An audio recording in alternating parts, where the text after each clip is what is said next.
नमस्कार दोस्तों, स्वागत है आपका हमारे इस YouTube चैनल में।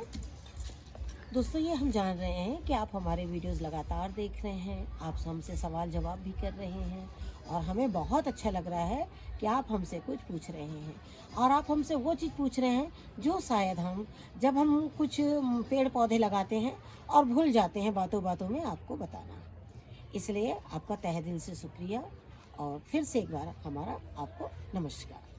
अब हम आपको ये बताना चाहेंगे कि हमने 2 वीडियोस डाले थे शकरकंद के, तो हमने उसमें शायद आपको मंथ बताया था या नहीं बताया था, और नहीं भी बताया था तो हम चाहेंगे कि अब भी आपके पास काफ़ी टाइम है। एक ऐसी सब्जी थी जिसके बारे में हमने आपसे बताया था कि ये बहुत कम खर्च में, बहुत कम मेहनत में बहुत अच्छी हुई, जो हमारे सारे परिवार के लिए काफ़ी अच्छी है, ख़ास तौर पे बच्चों के लिए भी बहुत अच्छी है।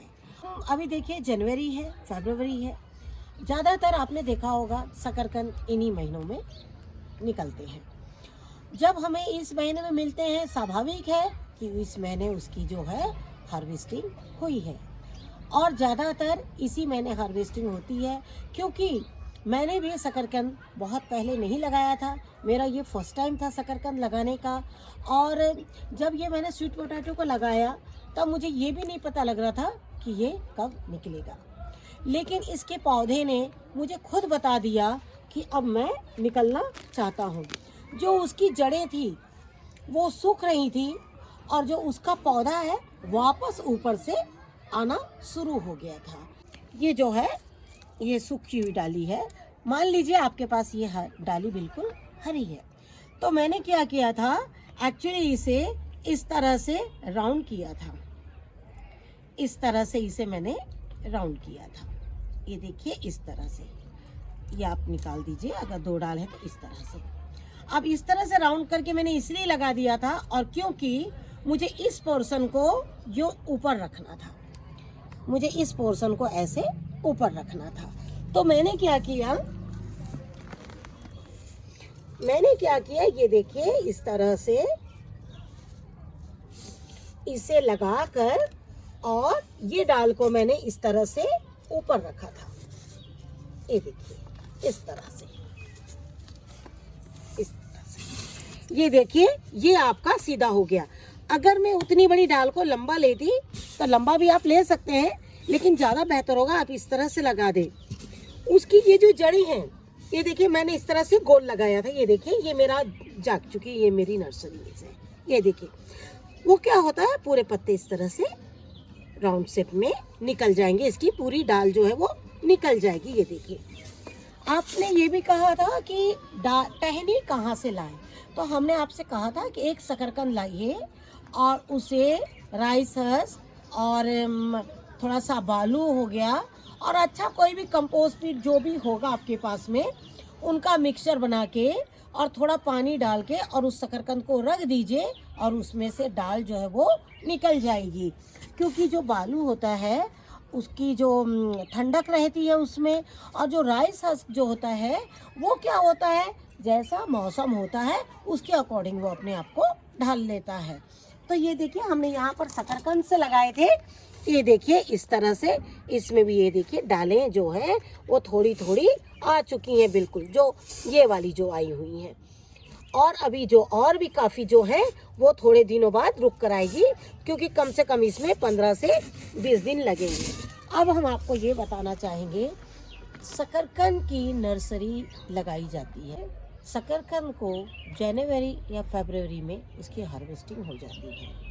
उसके बाद जो उसके पूरी जो डालें होती हैं उनकी कटिंग करके उनकी नर्सरी लगाई जाती है। जैसे ये देखिए, ये आपके पास कोई भी गमला हो, डब्बा हो, कुछ भी हो, आप इस तरह से उनकी नर्सरी को लगा दीजिए। इस तरह से ये जनवरी और फरवरी में रहेंगे।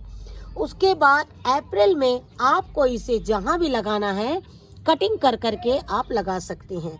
अगर आपके पास कहीं भी एक ही डाल मिली है तो आप उसे जनवरी या फरवरी में इस तरह से उसे लगा दीजिए, और उसके बाद में अप्रैल तक जब ये घने हो जाएंगे तो इसी डाल में से काट कर आप दूसरी डालें लगा सकते हैं।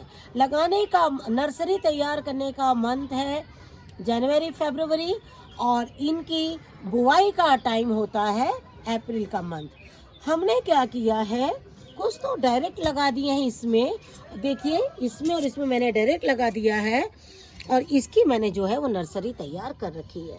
अब ये नर्सरी क्यों तैयार करी, मैंने डायरेक्ट क्यों नहीं लगाया, वो हम आपको बता रहे हैं। इसमें अभी 2 महीने में शकरकंद अपने आप जगह पे, मतलब बेल तैयार होगी, शकरकंद जमना शुरू हो जाएंगी।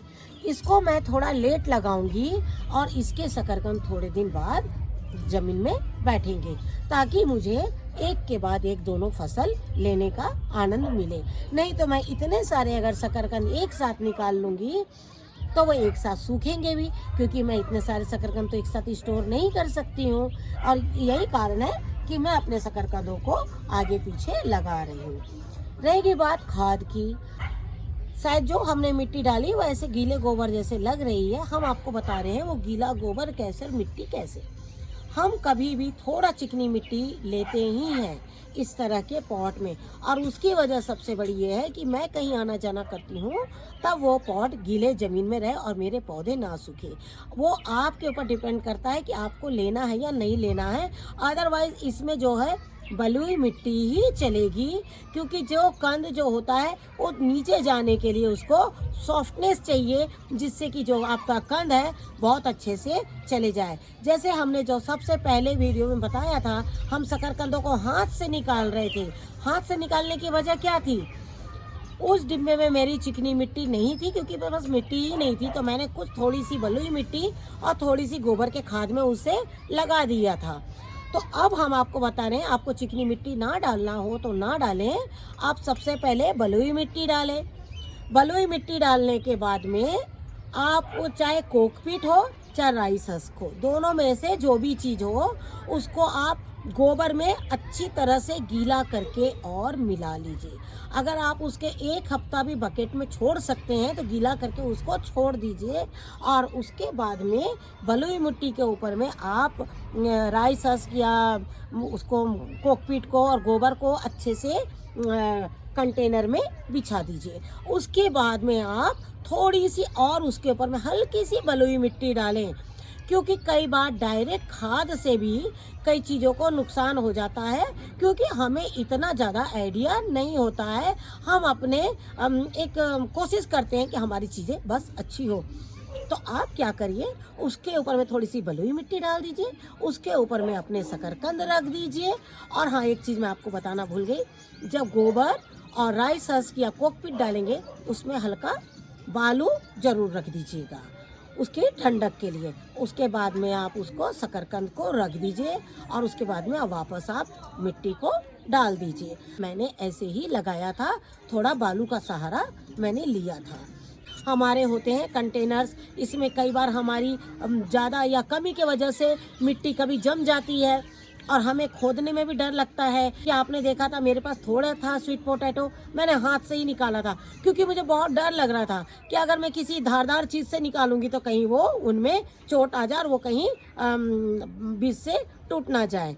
तो हम आपको यही बोल रहे हैं कि हम जो मिट्टी बता रहे हैं हमने इसी तरह से लगाया है। हमने ताज़ा गोबर नहीं डाला है, वो गोबर आपको गीला लगेगा, लेकिन वो जो गोबर है वो गीला किया हुआ है, ना कि वो ताज़ा गोबर है। ताज़ा गोबर हमेशा चीज़ों को जला देता है, इसलिए जितना हो सके ताज़ा गोबर कभी मत डालिए। जब भी डालिए सड़ा हुआ गोबर डालिए। अगर आपके पास में ताज़ा गोबर आया भी है आप उसे क्या करिए, एक बोरी में डाल के बोरी को टाइट बंद करके कुछ महीनों के लिए उसको रख दें। और आशा करती हूँ आपको जो भी आपको होगा कि हाँ हमने ये चीज़ नहीं बताई है, जो ये क्वेश्चंस थे आप लोग के वो मैं आपके क्लियर कर चुकी हूँ। और मैं आशा करती हूँ कि आप भी जितनी जल्दी हो सके शकरकंद लगा दीजिए। बहुत अच्छा टाइम है, यही टाइम पर लगाया जाता है और वो सही टाइम पर आपको मिल जाएगा। आज के इस वीडियो को हम यहीं समाप्त करते हैं। नमस्कार।